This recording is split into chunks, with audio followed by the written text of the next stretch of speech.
નમસ્કાર. આજનો સુવિચાર. એક વખત મહાભારતના યુદ્ધમાં અર્જુને શ્રી કૃષ્ણને કહ્યું, હે પ્રભુ, વિધાતા મોટા કે વિધિનું વિધાન મોટું? ત્યારે શ્રી કૃષ્ણ હસીને કહે છે કે હે પાર્થ, રાધાને મેં પ્રેમ કર્યો, રાધા ના મળી. મીરાએ મને પ્રેમ કર્યો, હું મીરાનો ના થયો, અને હું રૂકમણીનો થઈને રહી ગયો.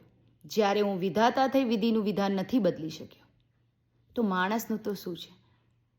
શ્રી કૃષ્ણ અને શ્રી રામના જીવન ઉપરથી આપણને એ જ જાણવા મળે છે કે વિધિનું વિધાન કોઈ બદલી નથી શકતું, સ્વયં વિધાતા પણ નહીં.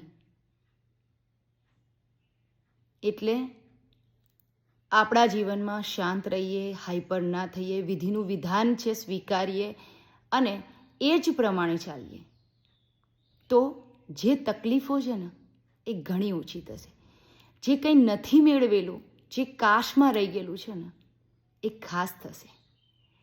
એક વાત કહીશ, જો મિલ જાए वो आम हो जाता है, जो मिल जाए वो आम हो जाता है, खास तो वो है जो काश में रह गया. નમસ્કાર.